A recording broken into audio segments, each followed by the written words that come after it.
আমাদের দৈনন্দিন জীবনে এখন ঢাকা শহর থেকে শুরু করে বাংলাদেশের যে কোনো একটা সিটিতে যদি আপনি মুভ করতে চান তাহলে নিজের ভেহিকেল অনেক বেশি ইম্পর্টেন্ট। কারণ আসলে দ্রব্যমূল্যের ঊর্ধ্বগতির পাশাপাশি এমন একটা গ্যাঞ্জামের সিচুয়েশন তৈরি হয়ে গেছে, যেই সিচুয়েশনে আসলে যদি নিজের কোনো ভেহিকেল না থাকে তাহলে আসলে এদিক ওদিকে মুভ করা খুব বেশি কঠিন। আর সেখান থেকে যদি এমন কোনো ভেহিকেল হয় যেটা আসলে সাশ্রয়ী তাহলে সেফ, আর যদি সাশ্রয়ী না হয় তাহলে মেনটেন করতে করতে অবস্থা খারাপ হয়ে যাবে।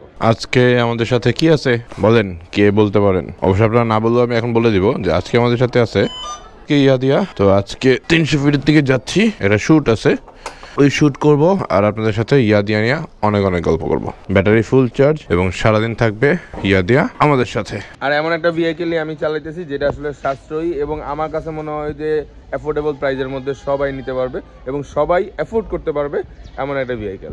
আসসালামু আলাইকুম, হে বাংলা মানুষজন, কেমন আছেন আপনারা? আমি হাসান সেতু চলে এসেছি আপনাদের সামনে নতুন একটা মোটর ব্লগে। হ্যাঁ, মোটর ব্লগে মোটর সাইকেল সাথে আছে, বাট ইলেকট্রিক মোটর সাইকেল মানে ইলেকট্রিক বাইক মানে ইলেকট্রিক ভেহিকেল মানে ইবি মানে ইভি। হ্যাঁ, আপনারা কম বেশি অলরেডি অনেকেই পরিচিত যে বাংলাদেশে ইলেকট্রিক বাইকগুলো আসতেছে এবং ইলেকট্রিক বাইকগুলো রেজিস্ট্রেশন হচ্ছে এবং ইলেকট্রিক বাইকগুলো ভালো ভালো কোম্পানি আনতেছে। আমি বেশ কয়েকটা ইলেকট্রিক বাইক চালাইছি, সেখান থেকে ইয়াদিয়া আমার কাছে মনে হচ্ছে ওয়ান অফ দ্য বেস্ট। এর সুবিধা অসুবিধা নিয়ে আমার বেশ কয়েকটা ব্লগ অলরেডি আসতেই থাকবে ইলেকট্রিক বাইক নিয়ে, ইয়াদিয়া নিয়ে, কারণ আমার কাছে অলরেডি 3-4 দিন যাবত ইয়াদিয়াটা আছে এবং আরও বেশ কিছুদিন থাকবে। তো এই টুকটাক রাইডের এক্সপিরিয়েন্স আমার প্রতিদিন তো অফিসে যাতায়াত, এদিক ওদিক ঘোরাঘুরি সবকিছু মিলে একটা এক্সপিরিয়েন্স হয়। সেই এক্সপিরিয়েন্সগুলো থেকে নেগেটিভ পজিটিভ দিকগুলো আপনাদের সামনে তুলে ধরার চেষ্টা করবো। তো যারা যারা ভিডিওটা এখনো লাইক দেন নাই, প্লিজ একটা লাইক দিয়ে দিবেন আর একটু কষ্ট করে সাবস্ক্রাইব করে দিবেন যদি বাংলাদেশে motorcycle related content motor blog regular দেখতে চান, কারণ আমি চেষ্টা করতেছি প্রতিদিন একটা না একটা ভিডিও আপলোড করতে। তো এখন সময় প্রায় বাজে 10টা, অলরেডি আমি লেট, আমি 300 ফিটের দিকে যাচ্ছি। কেন আমরা ইলেকট্রিক বাইক কিনবো? বাংলাদেশে এত এত বাইক থাকতে, এত এত স্কুটার থাকতে ইলেকট্রিক বাইক কেন কিনতে হবে? কারণ পেট্রোল অকটেন দিয়ে তো ভালোই চলতেছে। বাট ইলেকট্রিক বাইকের কেনার কথা কেন বলতেছেন? যারা ডেইলি লাইফে কমিউট করবে, যারা ডেইলি আসলে 40 থেকে 50 কিলোমিটার রাইডের জন্য প্রয়োজন, যাদের নিড, কোনো শো অফ না, কোনো এক্সট্রা কোনো ফিচার না, ঘোরাঘুরি না, শুধুমাত্র যাদের নিড, তারা কেন কিনবে? প্রথমে ইলেকট্রিক বাইকে যে ব্যাপারটা আসে সেটা হইতেছে যে ইলেকট্রিক বাইক নিলে আসলে আমাদের অয়েল কনজাম্পশনের যে ব্যাপারটা সেটা কি সাশ্রয়ী হবে কি হবে না। যে জ্বালানি তেলের যেই ঊর্ধ্বগতি অবস্থা এবং যেই প্রাইস, ওই প্রাইসে আমাদের কিন্তু ডেইলি লাইফের প্রত্যেকটা জিনিসই ইম্প্যাক্ট করতেছে। আর সেখান থেকে যদি এমন একটা বাইক হয় যেটা মাত্র 11 টাকায় চার্জ করলে আপনার 80 কিলোমিটার চলে, যেই জিনিসটা আমরা কয়েকদিন আগে আরেকটা ইলেকট্রিক বাইকে আপনার ক্যালকুলেশন দেখেছিলাম, সেম ক্যালকুলেশন, যারা ভিডিওটা দেখেননি তাদেরকে আরেকবার বলছি, যেটা হচ্ছে যে আপনি 11 টাকা দিয়ে 80 কিলোমিটার চালাতে পারবেন। আর সেখান থেকে এই ইয়াদিয়া যদি 11 টাকা দিয়ে আপনি 80 কিলোমিটার চালাতে পারেন, তাহলে আপনি চিন্তা করেছেন 80 কিলোমিটার যদি অন্য একটা স্কুটারে আপনার চালাতে হয় তাহলে কত টাকা কস্টিং পড়ে। অন্য একটা স্কুটারে চালাতে গেলে আপনার প্রায় 300 থেকে 350 টাকা কস্টিং পড়বে, আর এখানে 11 টাকায়। তবে হ্যাঁ, এখানে একটা ম্যাটার আছে, যেটা হচ্ছে যে ইলেকট্রিক বাইকে আপনার স্কুটারের মতো অত ফাস্ট স্পিড উঠবে না। তবে একেবারে যে খারাপ ওঠে তা না, আপনারা নর্মালি যদি বুঝতে পারতেছেন, আমি খিলগাঁও থেকে বাড্ডা হয়ে 300 ফিট যাওয়ার প্ল্যান করতেছি। তো এটা যদি ওইরকম স্পিড না থাকতো কমিউট করার মতো, চলাচল করার মতো, তাহলে কিন্তু আমি এই ডিসিশনটা নিতাম না। কারণ এটাতে আপনার 50 থেকে 55 টপ স্পিড ওঠে, তো এটা ফেয়ার এনাফ সিটিতে। আর সিটিতে এমনিতে 30-35 কমিউট করতে হয় আমাদের যে জ্যামের শহর। তো টুকটাক যখন একটু সাপোর্ট লাগে তখন চাইলেই একটু বেটার স্পিড ওঠানো পসিবল। আর এমনিতেও আমি স্পিডিং পছন্দ করি না। তো যারা আসলে প্রয়োজনীয় তাগিদের প্রতিদিন কমিউট করে তাদের জন্য একটা বেস্ট অপশন হতে পারে এই ইলেকট্রিক বাইক বা এই ইয়াদিয়া। একটা এভারেজ স্পিড আপনার যখন দরকার তখন আপনি তুলতে পারবেন। এই যে অলরেডি 46 হয়ে গেছে। তো এখান থেকে স্পিড নিয়ে যে কমপ্লেনটা ছিল যে আসলে এটা এনাফ স্পিড নাই, আমরা আসলে জ্বালানি তেলের স্কুটারগুলোতে যে সাপোর্ট পাবো ওই সাপোর্টটা এটাতে পাবো না, ব্যাপারটা এমন না। এটাতে একটা বেটার সাপোর্ট পাওয়া পসিবল যতটুকু প্রয়োজন। আচ্ছা, ডেইলি লাইফে আপনার কমিউট করার জন্য কি কি জিনিস প্রয়োজন চলেন আগে সেটা চেক করি। 1 নাম্বার জিনিস, যে আপনার এমন একটা ভেহিকেল লাগবে যেটা আসলে রেগুলার ভেহিকেলের চাইতে বা অন্যান্য ভেহিকেলের চাইতে একটু সাশ্রয়ী। এখন বাস, ট্রাক, উবার, পাঠাও বা এগুলো না হয় যদি জ্বালানি তেলও কম্পেয়ার করি সেটা থেকে সাশ্রয়ী। 1। 2 হইতেছে এমন একটা ভেহিকেল লাগবে যেটাতে আপনি প্রতিদিন মিনিমাম 35 থেকে শুরু করে ম্যাক্সিমাম 50-60 কিলো পর্যন্ত রাইড করতে পারবেন, অফিস, টুকটাক, বাজার বুজার, এদিক ওদিক যাতায়াত মিলায়। আর আরেকটা জিনিস লাগবে যেটা হইতেছে এই জ্যামের মধ্যে ঢাকা শহরে যে পরিমাণ জ্যাম, যেন আমি টুকটাক করে বেটার ব্যালেন্স, বেটার ব্রেকের একটা ভেহিকেল পাই। এরপরে যেটাতে আমার মিনিমাম স্পিডটুকু উঠবে, একদম মনে করেন খেলনা অবস্থা না যে রিক্সা আমার ওভারটেক করে চলে যাবো, এরকম না, যেটাতে আমি চাইলে 40, 50, 55, 60 উঠাইতে পারবো, এরকম একটা ভেহিকেল। যেহেতু প্রতিদিন চালাবো, বডি কোয়ালিটিও ভালো হওয়া দরকার আছে, পাশাপাশি লুকটাও বেটার হওয়া দরকার আছে। আর এই প্রত্যেকটা প্রবলেমের সলিউশন কিন্তু ইয়াদিয়া আপনাকে দিচ্ছে, ইলেকট্রিক বাইক আপনাকে দিচ্ছে। কিভাবে দিচ্ছে? আপনার এটা অবশ্যই তেল থেকে সাশ্রয়ী, আপনার এটা আসলে বিল কোয়ালিটি বেটার। আপনি একবার ফুল চার্জ করলে এটাকে 80 কিলোমিটার পর্যন্ত চালাতে পারবেন।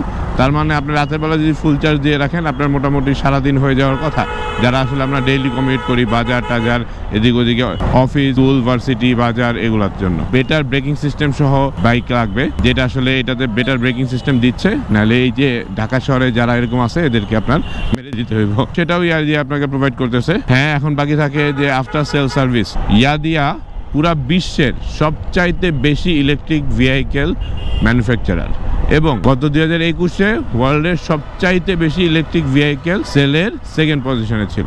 সুতরাং সেখান থেকে ইয়াদিয়া যেহেতু এত স্ট্রং একটা কোম্পানি, সেখান থেকে আপনি বুঝতে পারতেছেন, যেহেতু বাংলাদেশে অফিসিয়ালি চলে আসছে, তো এটার সার্ভিস এবং পার্টস নেওয়া কোনো প্রবলেম হবে না। তো একদম যেহেতু নতুন, এখনো আপনারা পাবেন, অলরেডি সেল হচ্ছে। এই প্রত্যেকটা সলিউশন যদি ইলেকট্রিক বাইকে দেয়, কেন মানুষ কিনবে না? এখন শুধু বালা সময়ের যে মানুষজন আসলে ইউজ করে করে এটার এক্সপিরিয়েন্স নিয়ে একটা পজিটিভ ফিডব্যাক আনবে, আর যেই ভুলগুলো বা নেগেটিভ জিনিসগুলো আছে এগুলো কোম্পানি ডেভেলপ করে আনবে, তাহলেই কিন্তু ইলেকট্রিক বাইকের রেভলিউশনটা চলে আসবে। যাদের আসলে কমিউট করা প্রয়োজন, তারা কিন্তু এই অপশনটা ইজিলি চুজ করতে পারবে।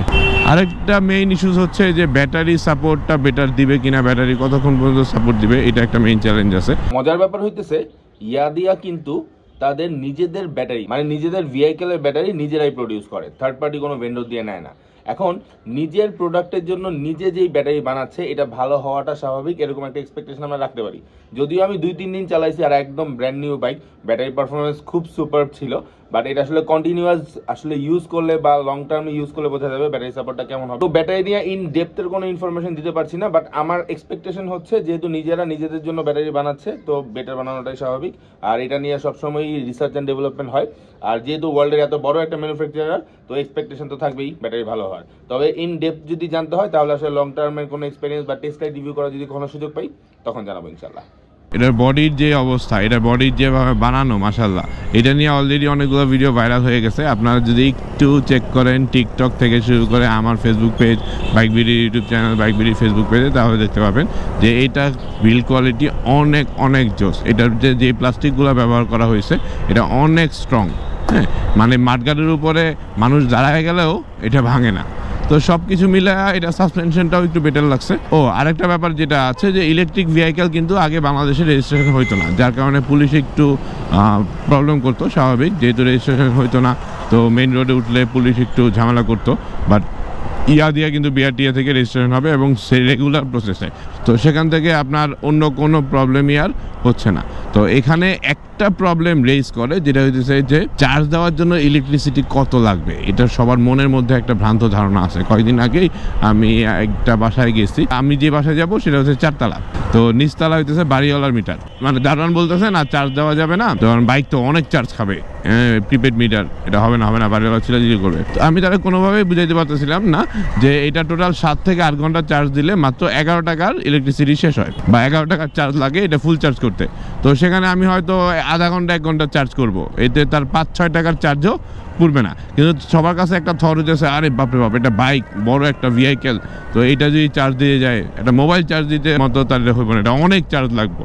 ঠিক আছে, তো এই জিনিসটা একটা ভ্রান্ত ধারণা যে ইলেকট্রিক বাইক চার্জ দিতে অনেক চার্জ লাগে বা অনেক অনেক ইলেকট্রিসিটি লাগে, এটা টোটালি একটা ভ্রান্ত ধারণা। এটা ফুল চার্জ করতে মাত্র 11 টাকার ইলেকট্রিসিটি লাগে। যদি কোম্পানির কথা আপনাদের বিশ্বাস না হয়, তাহলে সর্বোচ্চ গেলে এটা যদি দ্বিগুণও করেন, তাহলে 20 টাকার চার্জ লাগবে ফুল চার্জ করতে। তো সুতরাং এই জায়গা থেকে কোনো কনফিউশন নাই। আর 100 সিসির এই ইয়াদিয়া স্কুটারটা নিয়ে আরও অনেক ভিডিও আসবে টুকটাক করে। আরও আপনাদের যদি ইলেকট্রিক ভেহিকেল নিয়ে আর কোনো কোশ্চেন থাকে, অবশ্যই করতে ভুলবেন না। আমি হাসান সেতু আপনাদের সর্বোচ্চ চেষ্টা করব আমার এক্সপিরিয়েন্স থেকে আপনাদেরকে শেয়ার করতে। ইলেকট্রিক বাইকের নেগেটিভ নেগেটিভ জিনিসগুলো নিয়ে একটা ভিডিও বানানোর ইচ্ছা আছে, যেন সবাই আমরা সচেতন হতে পারি এবং ডিসিশন মেক করতে পারি, কারণ আসলে নেগেটিভ জিনিসগুলো ছাড়া ডিসিশন মেক করা একটু কঠিন। তো আমি হাসান সেতু আপাতত আপনাদের কাছ থেকে আজকে বিদায় নিচ্ছি।